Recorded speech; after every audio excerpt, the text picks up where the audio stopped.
partout où vous nous suivez. Bienvenue sur notre chaîne Paris à l'Aigle, dans notre nouveau numéro de la bonne part. Puisse le Seigneur vous bénir de partout où vous nous suivez. Que la bonne main de l'Éternel soit votre partage.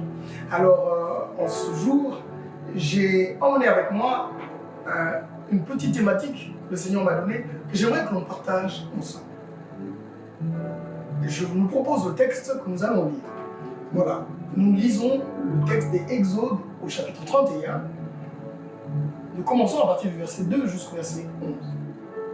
La Bible dit ceci. Sachez que j'ai choisi Betsalel, fils d'Uri, fils de Hur, de la tribu de Juda.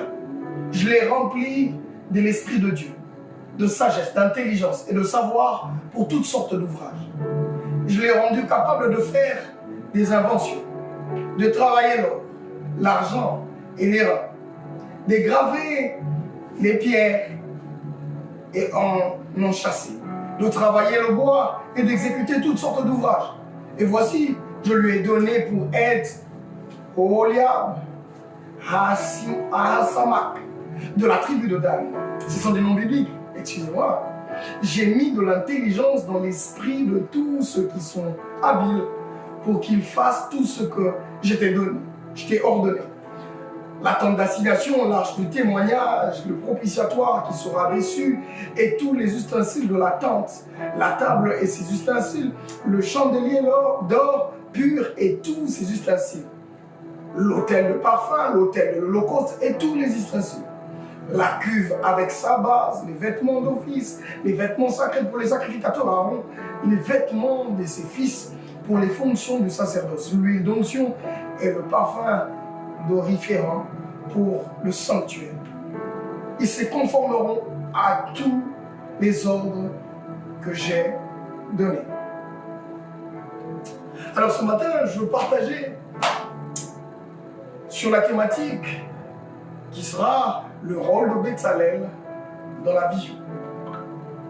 Voyez-vous ici, ce texte, c'est Moïse qui est à la montagne avec l'Éternel qui parle, qui reçoit les insignes dit l'Éternel. L'Éternel veut habiter parmi le peuple et il désire qu'on établisse pour lui une tente près du peuple. Et il choisit Moïse, le leader, il dit, Moïse, bâtis-moi la tente d'assignation. Mais ce qu'il y a de drôle, c'est qu'il révèle à Moïse tout ce qu'il faut, comment ça sera. Parce que Moïse devait construire ses tentes selon le modèle qu'il avait vu. Alors Moïse est dans son domaine spirituel, il est dans la présence du Seigneur. Quoi de plus normal qu'il puisse comprendre et capter ce que Dieu lui donne. Mais ce qui me choque et ce qui m'a toujours plu en même temps, c'est que la Bible dit, pendant que Moïse est à la montagne dans la présence du Seigneur, Dieu lui dit, sache qu'il y a de ces gens qui sont sur terre là, que j'ai choisis, en qui je mis mon esprit et je leur ai donné l'habilité pour réaliser ce que toi tu viens de voir à la montagne. Waouh! Donc il y a une catégorie, il y a une race de personnes qui ne sont jamais à la montagne, mais qui, là où ils sont sur terre, recevront l'onction, la capacité de réaliser les choses que Moïse a vues dans le domaine spirituel. Alors, pasteur, que veux-tu dire? Je veux te dire ceci. Et que je veux que tu saches qu'il y a des choses que Dieu peut te donner. Il y a des visions, il y a des choses à réaliser que Dieu peut placer dans ton esprit de façon claire. C'est toi qui dois réaliser. Mais la réalisation de ces choses, seule, est toujours impossible. Dieu fera toujours que quand il te donne quelque chose, qu'il mette des personnes qui viendront porter ces choses avec toi. Je parle d'un leader, je parle d'un homme, je parle d'une femme. Écoutez, Dieu a fait que nous ne soyons pas totalement suffisants de nous-mêmes, que nous ayons toujours besoin des autres. Alors je viens de parler à quelqu'un ici. Tu ne pourras pas atteindre ton but seul. Le but divin, même quand ce serait toi qui devrais leader les choses, Dieu fera toujours en sorte qu'il y ait des gens qui n'ont pas entendu ce que tu as entendu, qui n'ont pas vu ce que tu as vu, mais qui seraient capables, par l'onction de Dieu, de t'accompagner et de réaliser les choses que toi tu as vues. Il y aura toujours quelqu'un quand tu diras, je veux bâtir une maison, mais ça sera en étage avec des piliers et ça va sortir. Il y a des personnes qui ne sont pas en train de voir ce que tu vois quand tu l'as vu, mais qui sont inéluctables, inévitables pour la réalisation de cette œuvre. Pour la matérialisation des choses invisibles, des idées, qui peuvent changer les cours des choses. Dieu fera toujours en sorte que tu saches, chaque leader doit savoir qu'il y aura toujours Bétzalel. Chaque leader doit savoir qu'il aura toujours besoin des Bétzalel et ses frères. Qu'il aura toujours besoin des types d'hommes comme Bétzalel. Cher leader, toi qui crois que tu peux arriver seul, toi qui crois que tout est accompli par toi, j'ai envie de te dire que tu te trompes. Tu ne sauras pas réaliser, quand bien même cette chose viendrait de Dieu, tu ne peux pas réaliser cela sans Bétzalel. Dieu fera toujours en sorte que tu aies besoin, que tu saches que Bétzalel est important pour la réalisation de la vision.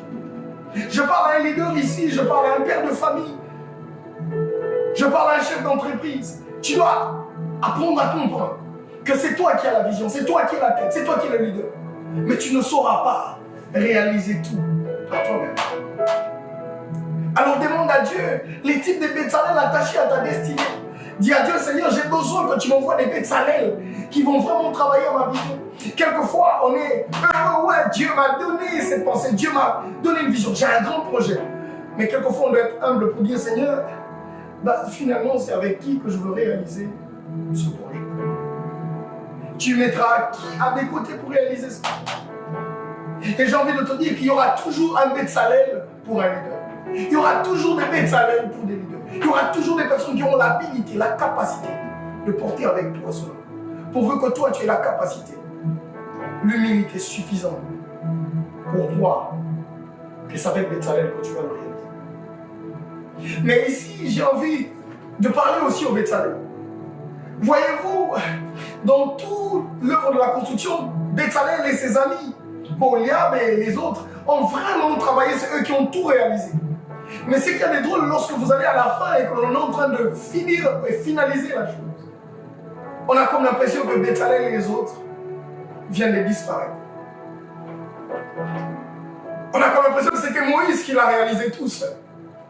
Et c'est quand les Bétzalel meurent. C'est quand les Bétzalel sont totalement fâchés. C'est quand les Bétzalel réclament leur part de gloire. Alors je me tiens ici pour dire à Bétzalel, Bétzalel, ta part de gloire, c'est quand on voit la bâtisse que tu as érigée. C'est pas toi. Tu vis et tu survis dans ton œuvre. Il y a des personnes qui vivent par les traces de l'œuvre. Tous les sacrificateurs qui sont passés ont vu la main de Bétzalel. Tous les Lévites qui travaillaient, chaque jour subissaient l'aura, l'odeur, l'expression de Bétzalel. Bétzalel, arrête de croire qu'on va te donner une couronne, un trophée, et puis tu remplaces Moïse. Non, non. Bétzalel, tu survis dans ton œuvre. Toi qui portes ces grands pasteurs, toi qui réalises des œuvres pour lui là, tu ne vas pas le remplacer. Toi qui travailles à côté d'un grand leader, tu n'es pas prêt à le remplacer. Toi, tu es Bétzalel. Arrête-toi à réaliser l'œuvre. Toi, ta gloire se trouve dans l'œuvre que tu réalises. Ta gloire ne se trouve pas dans le fait que tu sois leader ou qu'on t'acclame ou de te tenir devant le peuple. Et généralement, les Bétzalel ne savent pas comment se tenir devant le peuple. Parce que eux, c'est les gens des personnes qui sont toujours sales quand il y a des activités. C'est les gens des personnes qui ne se lavent toujours pas aux activités. Vous connaissez ces genres de personnes-là. Quand on organise une manifestation, depuis toute la nuit, il a tellement travaillé. Et même jusqu'à ce que l'activité commence. Bétzalel est toujours ça. Mais parce que Bétzalel est livré à l'ouvrage. Bétzalel, c'est pas quelqu'un qui vient propre, parfumé, qui s'assied là. Et qui attend prendre le micro peut-être. Non, c'est pas toi. Bétzalel, c'est celui qui est derrière le podium. C'est celui qui est derrière cette œuvre. C'est celui qui est derrière la prière, qui est en train de travailler pour l'œuvre. Bétzalel, arrête de chercher la gloire. Ton œuvre est ta gloire. L'expression de ton travail est ta gloire. Je bénis tous les héros dans l'ombre. Je bénis combien les héros dans l'ombre, dans nos églises, dans les entreprises, des hommes qu'on ne voit pas, mais il suffit qu'on les sorte de là pour que la structure meure. Bezalel, ici, vous voyez qu'après la réalisation, ils disparaissent. On n'appelle pas les gens pour dire, allez, Bezalel, c'est tout ça, c'est Bezalel. Non, Bezalel apprend à savoir que toi, tu n'auras pas la gloire. On ne va pas t'acclamer. On ne te connaît même pas. Bezalel, toi, c'est la magie. On acclame celui qui a travaillé sur toi. C'est ça ta gloire. C'est l'œuvre. C'est ce que ça crie. C'est que ça donne comme résultat. C'est là ta gloire. Bezalel, arrête de vouloir le leadership. Je parle à un Bezalel ici. Vous savez, quelquefois, j'ai reçu des Bezalel dans mon bureau. Très fâché. Il vient et dit, j'en ai marre, j'ai beaucoup travaillé. Mais on ne me reconnaît pas. On ne donne pas la place qui mérite. Mais Bezalel, ta place, c'est la taille de l'œuvre que tu as érigée. Bezalel, les acclamations, c'est chaque fois où quelqu'un dit, waouh, quelle danse! Avec ces nombres d'épaules, avec ces nombres de rigueur, quelle rigueur dans les coudées, quelle rigueur dans la distance. C'est là que Bezalel est glorifié. Écoutez, apprenons à trouver gloire dans l'œuvre qui crie à notre place. On n'a pas besoin qu'on connaisse fortement notre photo, que l'on ait une autre photo en grand, voilà, Bezalel est là. Non, quelquefois tu n'en auras vraiment pas. Bezalel, ça ne sera toujours pas comme ça. Béni soient les personnes qui reconnaissent la part de Bezalel, qui vont l'acclamer. Mais j'ai envie de dire à Bezalel, ça ne sera toujours pas comme ça. Or, sans toi, la tente ne peut pas être érigée. Sans vous, Bezalel, il est impossible que l'œuvre prenne forme. Mais vous, là, vous avez reçu l'onction de réaliser l'œuvre. Votre gloire se trouve dans votre œuvre. Votre gloire se trouve dans ce que vous avez réalisé. Apprenons, Bezalel apprend à être glorifié dans l'œuvre. Que quelqu'un voie ton enfant, il l'acclame, mais il ne sait pas que derrière cet enfant, il y a toi. Et tu sais, derrière une belle ouvrage, il y a toujours un génie. Et dis-toi que chaque fois où on verra ton œuvre, chaque fois où on verra cette bâtisse, chaque fois où on verra ce système, on dira, mais qui est derrière ce grand système? Qui est derrière cette grande réalisation? C'est là que tout le monde unanimement dira, c'est l'œuvre de Bezalel. Bezalel, tu es important pour la vision. Je prie pour un leader qui doit comprendre que Bezalel est très important. Arrêtez de tuer vos Bezalel. Arrêtez de détruire le cœur de vos Bezalel. Aimez vos Bezalel. Parce que ce sont des gens qui ne sont pas avec vous dans la présence. Vous savez, il y a un type de leader, quand ils ont vu,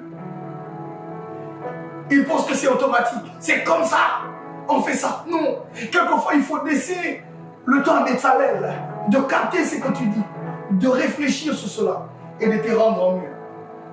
Moïse, quelle que soit la grandeur de tes idées, si Bezalel ne bouge pas, tes idées vont rester dans ta tête. Ta vision de la tente restera dans ta tête. Même Dieu t'a dit, quand tu parles, j'ai choisi des gens qui doivent réaliser cela avec toi. Alors je prie pour que les leaders on soit un peu plus humbles, que l'on reconnaisse que derrière ce que l'on fait ici, derrière cet effet de caméra, il y a des génies qui sont là. Je bénis tous les génies qui sont derrière ces caméras. Je bénis les génies qui sont derrière tout ce que nous voyons. Parfois derrière des hommes très forts, il y a des Bezalel, il y a des femmes merveilleuses qui supportent des coups, qui supportent des blessures. Vous n'en avez pas idée. Qui sont dans la famine, mais qui portent Bezalel, qui portent Moïse, parce qu'ils savent que la gloire de Moïse est la gloire du peuple. Je prie combien je demande que Dieu mette aux côtés de chaque leader des Bezalel. Oh Bezalel, arrête un peu ça. Arrête de dire que l'on doit mettre ta grosse photo là. Arrête de dire que l'on doit forcément mettre ton nom dedans. Ton œuvre suffit pour que l'on sente ta présence. Les traces que tu laisses sont parfois plus pérennes que Moïse. Moïse peut passer, mais la tente de la situation continuera à crier. On se souviendra toujours de ce qu'il y avait à l'intérieur. On se souviendra toujours du temps que ça a pris, des types de discipline que ça a exigé pour être réalisé. Et cela, on ne le devra toujours pas à Moïse, mais au Bezalel, que peut-être on ne connaîtra jamais. Que Dieu bénisse tous les Bezalel qui sont derrière les grandes structures. Écoute, quand tu sens que tu es Bezalel, apprends à travailler ton cœur. Quand tu sens que toi, tu n'es pas un homme qui aime apparaître, mais qui est celui qui sait porter, qui sait réaliser, qui sait fixer. Tu sais fixer les lumières. Oh, combien ils sont nombreux quand j'en parle. Il y a des caméramans, il y a des intercesseurs. Il y a derrière chaque œuvrent. Il y a des informaticiens qui sont cachés derrière dans les entreprises où on écrit accès interdit. Mais eux là, ils y entrent parce que c'est là que toute la magie de la structure tient. Parfois ils sont cachés là, ils entrent, ils y entrent, et pour en sortir la nuit, et quelquefois même, pendant que l'on dort, quand ça bug, on va les chercher, ces Bétzalel là. Combien vous êtes important. Moïse apprend à célébrer les Bétzalel. Moïse apprend à aimer Bétzalel. Moïse apprend à protéger Bétzalel. Parce que sans Bétzalel, quelle que soit la grandeur de ta vision, quelle que soit la grandeur de ton huile, quelle que soit la chaleur de ton huile sur ta tête, quelle que soit la nature de l'onction que tu as reçue, tu ne sauras pas mener à bien les choses attachées à ta vie. Et Bétzalel, ce matin, arrête d'être capricieux. Arrête de croire que le monde s'arrête partout. Oui, tu es appelé à réaliser.